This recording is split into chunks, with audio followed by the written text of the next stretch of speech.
Hello, my name is Lauren Brown, Doctor of Traditional Chinese Medicine. I'm Clinical Director of Acubalance Wellness Center in Vancouver, BC, Canada, and I'm the Chair of the Integrated Fertility Symposium. And today we're going to talk a little bit about endometriosis, and we're talking with Dr. Mike Armour. Mike, born and raised in New Zealand and resides now in Sydney, Australia. Mike, I would like you to just give a little bit of background about yourself, and then let's talk about some of the research that you've been doing that is or about to be published, please. Sure. Thanks for having me, Lorne.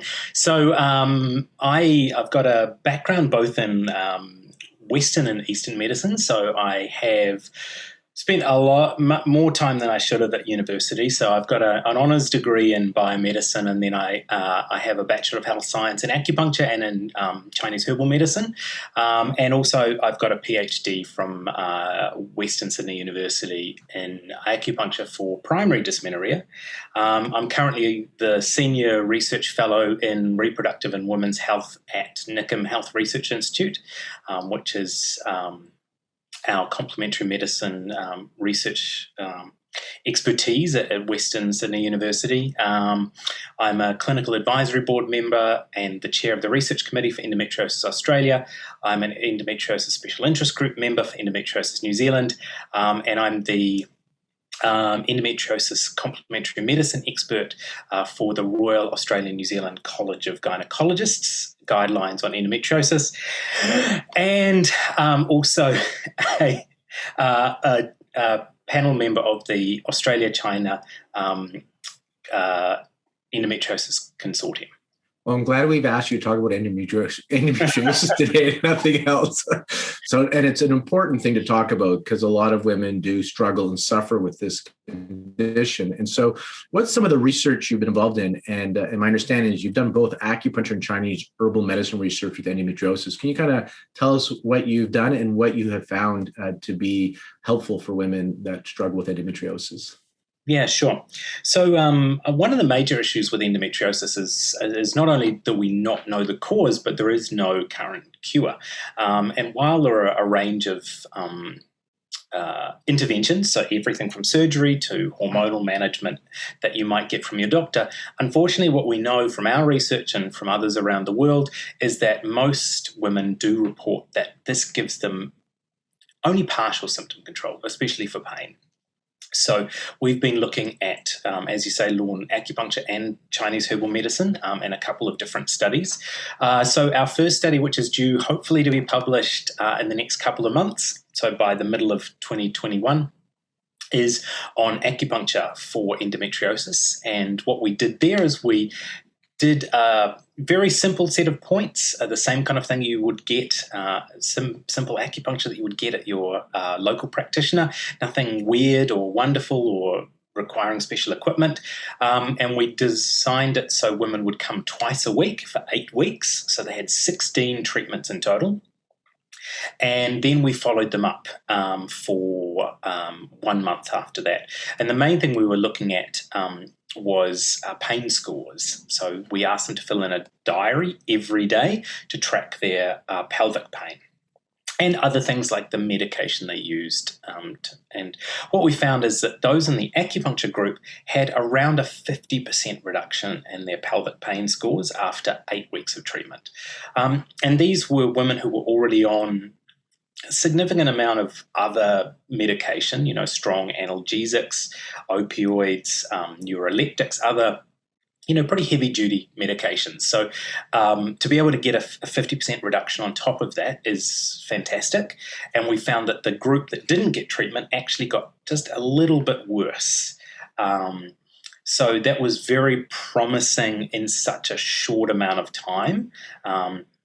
And so, we think that a short course of acupuncture, even just a couple of months, seems to make a really significant difference.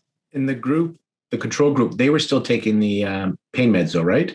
So the group that was taking the pain meds, they actually got a little bit worse over those 8 weeks. And the group that was taking the pain meds but had the acupuncture, they saw a 50% improvement. Yes, yep. And they also slightly reduced their pain medication usage as well. It wasn't the main focus of our study, so we didn't do any kind of statistical tests on that, but they did reduce their medication, the number of days they needed to take medication slightly. So that's really, again, it's a promising outcome. And when you do research, there's this structure that you have to do it a certain way. Just a question clinically for you, and I understand you do both herbal and acupuncture with your patients, ideally, not just acupuncture or just herbal. Clinically, when you treat women with your approach, do you find that some of them are able to go off their medications when you see them longer and when you treat them clinically versus based on a research? Yeah, so I think that, there is definitely potential for significant reduction or even coming off medication, depending on the medication and what it's being taken for. But certainly in our research, we see consistent reductions, and also in clinic, consistent reductions in the amount of analgesics, the amount of painkillers that need to be used. And especially many women with endometriosis, despite clinical guidelines actually not recommending it, a lot of women are prescribed opioids, and that is a concern for long-term due to addiction and dependence, and often the effect, unfortunately, wears off over time. So being able to reduce opioid intake is a really important goal for us, for me personally, clinically, and I think is an important goal in the kind of endometriosis research space as well. And then how much does dosage, the frequency of treatment, come in play once a week versus twice a week? And I don't know if you've ever had patients where you're able to see them 3 times a week or more. Do you see anything there clinically? Because again, in research, you set it up and this is how you do it for everybody. Just checking in with what you've seen because I know you've done other research around dosage in IVF setting, for example. So curious with endometriosis clinically if you've seen anything. Yeah, so I think dosage is one of those things where it can't be underestimated how important it is. We don't have any data on endometriosis specifically, but we certainly found, like you mentioned, Lorna, in our other research, dosage in terms of how many times you come and how often is really important. And so that's why for our research we said twice a week.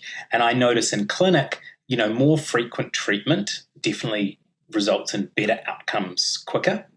And often what I will do, and I know it's very different in different parts of the world, but often we find, it's difficult to get in. People have very busy lives. So I tend to use herbal medicine in conjunction to help kind of, enhance the treatment effect. If someone can come in twice a week or 3 times a week for acupuncture, they may not need herbal medicine. But if they're able to come in, some of my patients can only come once every 2 weeks. They're traveling, they're working, so then in that case, herbal medicine is really important to cover that. In my clinical practice, you only have so much time to show some significant improvement for them to continue with the plan to get the best resolution. So I, like you, will do twice a week acupuncture with the herbal, knowing that if we can see a big change in that first and second cycle, then they'll stick with the diet, the lifestyle, and as you know, more of the herbal because it's usually more than 2 months. Let's move into the herbal medicine. Can you tell us a little bit about your herbal research, what you found? And I'm curious, is your delivery in pill form? Is it the traditional boil up the raw herbs, or is it like powder concentrates that you add hot water to make a tea for your research? Yeah, sure. So our research is currently ongoing in this. So we don't have any results yet. But what we did is we're looking at a modified version of Guizhi Fuling Wan. And sorry for my pronunciation. But one of the most common Chinese herbal medicine formulas for endometriosis and pelvic pain. And so what we're doing is we're using capsules filled with powder, and we're using that in quite a reasonable dose. So they're taking that 3 times a day, morning, lunchtime, and evening, and they're taking that for 3 months. And we have a matching placebo. And again, we're following them up after that. And we expect this study to be completed by the end of this year. And just curious for the practitioners that are watching this, are you checking like the pattern diagnosis? Like Guizhou Fuling Wang is a specific pattern where women would have pelvic pain, for example, have some severe deficiency patterns which would be diagnosed Westernly with endometriosis, or a very cold pattern with endometriosis. I'm just curious, are you going to be able to look to say, oh, this formula worked well in this group, and they kind of they matched that formula presentation? Sure. So yes, we are. We're diagnosing them using a very simple kind of checklist, to look for that. We're not excluding people who don't meet that pattern, but it will be interesting to see if we get a better result in those who have, say, either some kind of cold, either yang deficiency or, cold stagnation, compared to the others. But it's not, unfortunately, our study isn't large enough to be able to really, dig deep into that. And unfortunately, that's just a factor of cost, Sure. And when you do research, again, so it makes sense that you have a standardized formula because it allows the research to happen. Clinically, does every endometriosis patient get the same formula, or it's based on their presentation? So they have the Western disease endometriosis, and then you differentiate according to Chinese medicine principles and then treat the presentation. Yeah, absolutely. So, for those that I see in my practice, well, they'll always get a differential diagnosis, like I'm sure almost all Chinese medicine practitioners will give. I do mostly use individualized formulas, but I do occasionally use set capsules, like this particular product, and that's when people can't tolerate the delicious taste of the granular herbs.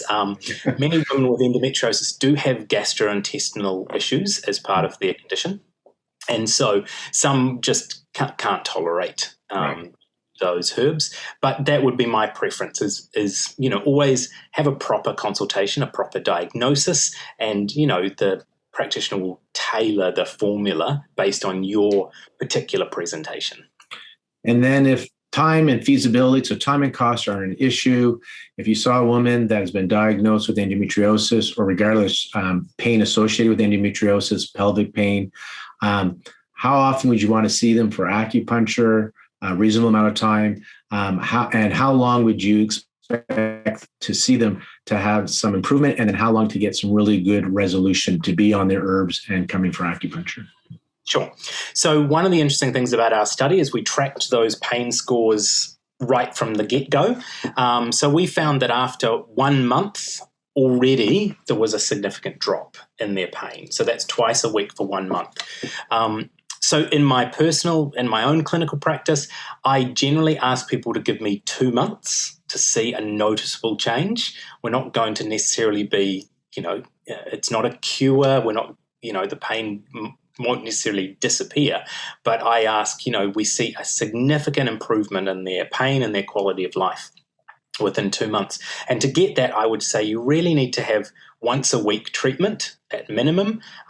Like you, Lorne, if possible, I would like to see someone twice a week. I can't do that at the moment myself because of my academic commitments. I'm only in clinic a few hours a week.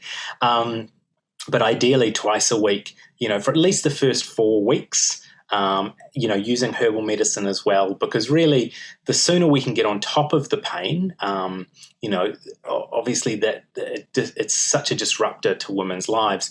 We really want to get on top of that as quickly as we can, because there's a lot of other things going on behind the scenes, some central sensitization, where long-term pain has made the brain kind of more sensitive to pain. So the quicker we can get on top of that pain, the better outcomes I think you'll get long-term. But I would say, based on my experience, 3 or 4 months worth of regular treatment, doesn't have to be as frequent as that, especially when combined with herbal medicine, seems to allow women to reduce or stop their some of their analgesic medication a lot of the time, and generally a very noticeable change in their pain, allowing them to do more things. And that, I guess that's what I often look for, is how much does it impact their life. Thank you. Thank you for sharing. So this is again Dr. Mike Armour. Where can they contact you? You're in Sydney, Australia. So for those few hours a week that you're in clinic, where are people able to reach you? Sure. So I'm just outside of Sydney in a place called Wollongong, and I am at Align Health Therapies. At the moment, I'm just there on a Saturday morning, and I run a women's health clinic where I see mostly endometriosis and pelvic pain. So I'd be very happy to speak to anyone. And if also you can Google my name, and I should pop up in my university role as well. And, so you can see the work that I'm working on there. Thank you for doing the research that you are doing. And if you're from the public and you're looking for Chinese medicine approach, the acupuncture herbal, where they also look at diet and lifestyle, then you can check out Dr. Mike Armour, or maybe one of the health professionals that shared this video. They probably have a similar style of practicing. And if you're in Vancouver, British Columbia, Canada area, you can come visit my clinic, AcuBalance Wellness Center, where we do the diet, acupuncture herbs, and also low-level laser therapy, laser acupuncture. Again, Dr. Mike Armour, thank you very much. Thanks, Lorne.